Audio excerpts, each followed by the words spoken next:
It seems to me like there's just still like a hint of unresolved conflict here, or at least it's still a little bit of a touchy subject.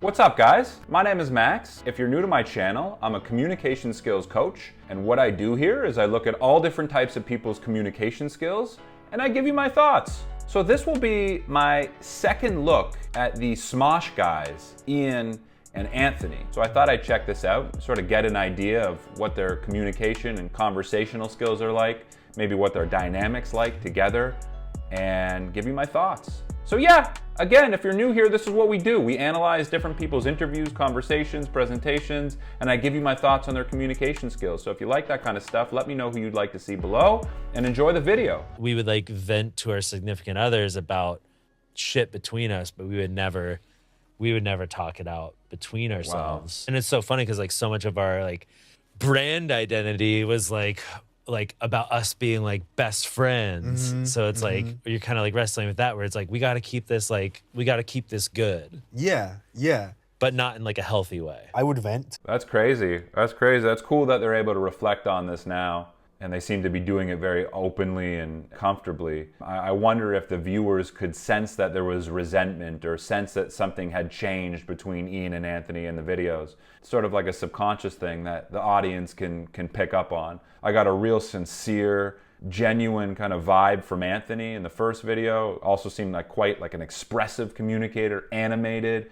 Whereas Ian seemed just a little bit cooler and calmer and smooth than Anthony. That was the vibe I got. Maybe we don't have like all the same interests that we used to, and maybe we want to spend our time in like in a different sort of way. And that's not ever something that we talked about. No. Like it was just like, we'd hang out and like, I don't know, play some like Mario Kart or something. Yeah. It just felt like we were just it was just very surface level. Yeah, man, and that's the thing about relationships. I speak about this all the time on this channel, like the importance of having those real conversations with people and talking about how you feel. Obviously, you can connect on having similar interests and hobbies, but in order to build depth, you want to feel understood and appreciated. And the only way to really do that is to be honest about your feelings, and it's really important. So it sounds like they were kind of avoiding that. And so like I think I found myself kind of being like the mediator between like the issues you had with the company and the things that the company like wanted to do. But then I felt like you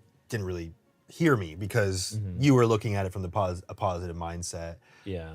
And I know you understood to a certain degree, but I think it was easier for you to be like, yeah, those things suck, but we could just kind of let that go and it's just the way it is. Yeah. They were both going through their own shit, right? They were both going through their own shit, and again, this is what happens when you don't communicate honestly. It's hard for the other person to hear you or see you. But then I felt like you didn't really hear me. I don't think it was because Ian didn't see him. I don't think Anthony really let himself be seen.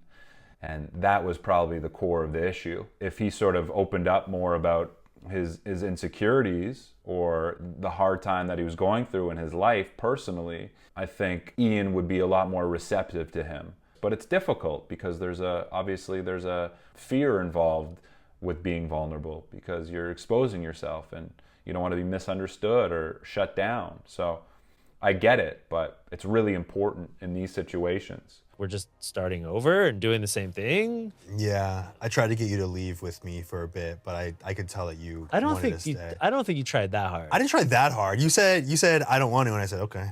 Yeah. I was like, we're not even that great of friends anyway. So.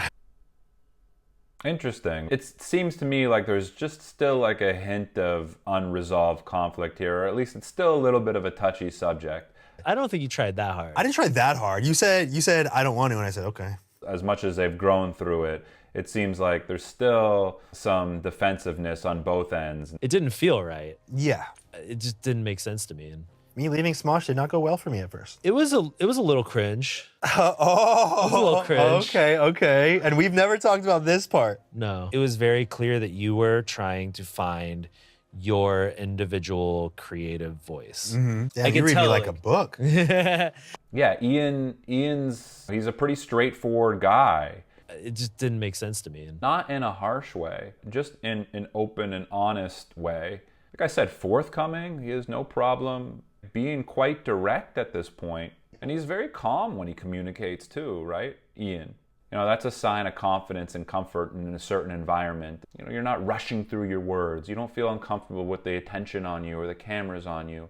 No, and it sucks when you have millions of people watching you try to find your and voice. Judging it. Yeah. And judging, and then I'm judging myself. Yeah. And the comments saying you're nothing without Smosh, or Smosh is better off without you. And all these types of comments got into my head that I'm nothing without this thing that I made. I think that I'm supposed to be doing comedy because that's what I did before. Now you can see, like, Anthony's legitimately opening up here and talking about his insecurities at the time, and you can see Ian's responding to it really well. You can kind of hear the acceptance coming from Ian. I'm nothing without this thing. That's what happens when we open up and we're honest. You can see him reflecting on his insecurities and Ian being receptive and supportive. I was wearing my interview shirt, and you're like, oh, what are you doing? You're gonna go interview? And I felt this little sense of judgment about what I was doing. I was like, whoa, we've never talked about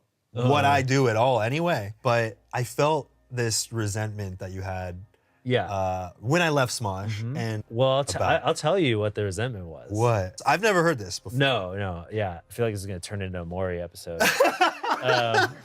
Yeah, these guys are still hashing it out a bit, it seems like here. Both sensitive guys, but in different ways. Like, it almost feels like Anthony wanted that approval from Ian. Like, he was kind of, and maybe he still does in a way. And Anthony seems like the type of guy, I think he's very kind of in tune with other people's emotions. So I'm sure if there's even like a hint of judgment that he's feeling, he can pick up on that really quickly. So I sense that sensitivity from Anthony is what I'm saying. I think he's sensitive in that way, and he wants to be accepted. I think Ian is sensitive too. He might not come across as sensitive as Anthony, but his sensitivities come off probably in more of like a stern kind of facade and a more of a judgmental facade. And that resentment or that judgment maybe comes from his own insecurities. Maybe there's like a hint of jealousy there from him. Maybe there's a feeling of, I don't feel like you care about me. But he just shows it in a different way. He shows it in a judgy way, if I had to guess. No, you left Smosh, and then you didn't want to have anything to do with Smosh. Yeah. Didn't have any contact with anyone after that. Didn't really talk to anybody. Yeah, maybe Ian felt like he kind of turned his back on Smosh. Maybe he just felt hurt. Maybe he felt betrayed. So, that's where his sort of wall comes in. That's where Ian maybe didn't get vulnerable, is sort of expressing how he felt from like a betrayal standpoint. Maybe he felt hurt in that way and he didn't express that. But again, that's what it comes down to, I think, with these guys. It's they didn't express that real root cause of their hurt, what was really hurting, what was really bothering them, why they felt insecure. And I think that would have cleared up a lot. But it's all said and done, and you learn from these things, and these guys seem to have grown a lot from it. And he didn't want to be in any collabs. Like, you completely severed yourself. Yeah, so you can kind of hear that he felt for me a little betrayed. I was like, seems like us collaborating would be like a no-brainer. Like, you come on our stuff, we go on your stuff, whatever. Like, but you completely like set up your boundaries, and that for me was like really frustrating. Frustrating, or was that hurtful?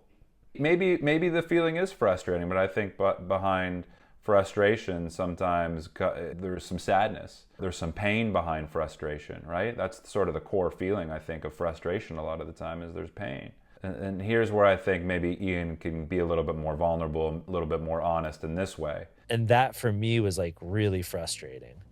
I didn't understand like why it was like such a rule that we couldn't do videos. I think he was hurt. I then had to figure out, what is Smosh? Like, what is Smosh without this sort of like foundational beginning of...